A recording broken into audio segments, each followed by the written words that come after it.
So there's been a few recent CTE patches over the past week or so that's brought in quite a few tweaks. I want to get into the weapon related tweaks straight away. There's been some nerfs and buffs to the ACE-23 and the AEK assault rifles, which are two of the most used weapons in the game. But before you start to get really angry, I assure you these nerfs aren't really that bad. I spoke to Undead Pixels, who handles weapon balancing over at Dice LA. He told me the ACE-23 first shot multiplier went from 2.0 to 2.2.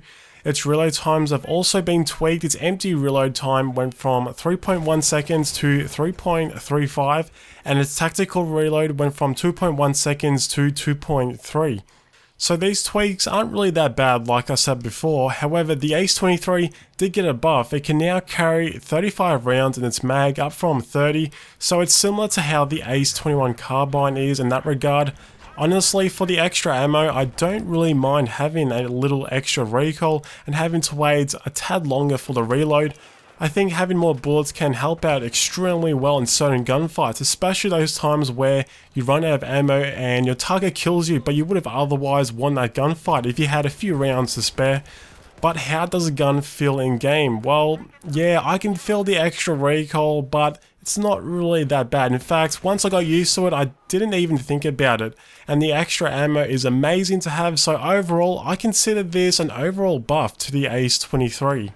As for the AEK, it also had a few tweaks here and there. Its vertical recoil went from 0.38 to 0.42.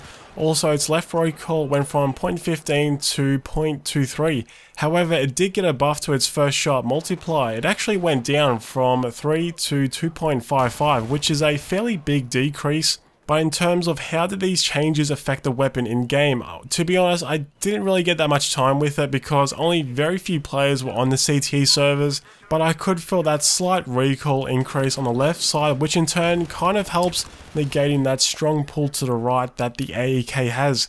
The vertical recoil was kind of noticeable, but like the ACE-23, I think once you get used to it, you won't even think twice about it.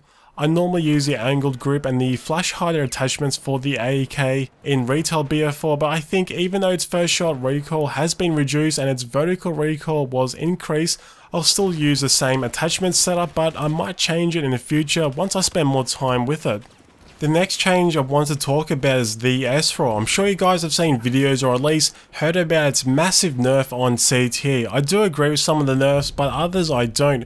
But anyway, the turn-in radius was increased by an insane amount, which gave the SRAW a huge turn-in circle, but it's been tweaked again. Its turn-in sharpness has been increased by 40%.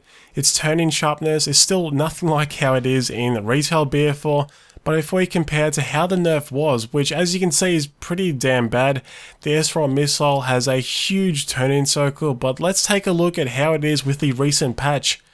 The turn-in circle is still pretty bad, but it's been improved to how it was before. I'm not too sure if this will be tweaked anymore in the future, but we'll see what happens. The SRAW did get a few buffs though. Its viewable area while looking down the scope was increased, like as you can see here when comparing to retail BF4 to CTE. It's a pretty nice change, and it sounds like Undead Pixels actually wants to increase the viewable area even more in a future patch. Also, to kind of make up for the turn-in radius and other nerfs, the SRAW apparently should always be a one-shot kill for jets and always do a mobility hit on other air vehicles like the attack heli and scout heli, which I think is reasonable seeing as the air pilots wanted the SRAW nerfed. Giving it the ability to always do a mobility hit or one-shot jets is a pretty fair trade, seeing as it's going to be more difficult to guide the SRAW missile to your target. So the medic bag and the first aid kit, or in other words the big bag and the little bag, have seen some more updates as well. But when I spoke to Undead Pixels, he said the tweaks they have planned are not fully implemented into CTE just yet. As I'm sure you know, in retail BF4 the medic bag got a pretty big nerf. Suppression heavily affects when you can receive healing, which is a pretty bad design in my opinion. Suppression shouldn't affect any game mechanics like that at all, because any player can just easily suppress you without needing any kind of accuracy or skill to achieve this. I think the healing should just stop when you take direct damage, but anyway, the updates that have made it is a change to the first aid kit. You can now pick it up while being suppressed. In retail BF4 you cannot do that. I think it's going to make the first aid kit a little more viable, but please note The main goal for the medic bag, or in other words the big bag, is to reduce the cooldown to 1.5 seconds from when you can receive healing after being shot or being suppressed. At the moment in retail BF4 it takes a good 6 seconds or so to start receiving healing, so 1.5 seconds is a lot better. But like I said before, it currently is not implemented fully in CTE, so we have to wait a little longer. And speaking of the 1.5 second cooldown, this effect will also be applied to the ammo bag, so you won't be able to resupply until 1.5 seconds after suppression has ended or when you've taken direct damage. However, at the moment on CTE it seems to be kind of bugged. I don't know if I was doing something wrong, but it seems like it has the same cooldown as the medic bag, which is about 6 seconds or so, but like the medic bag it's going to be reduced to 1.5 seconds. However though, I really don't see this as that bad of a nerf. If anything, this might reduce explosive spam even more in clusterfuck maps like Locker and Metro. If you can keep your enemy suppressed, then the likelihood of them resupplying and sending explosives your way might be a lot less.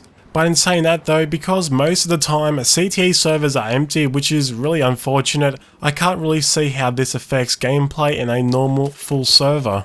So the last update I want to talk about is the new preview window that shows what your color customization will look like.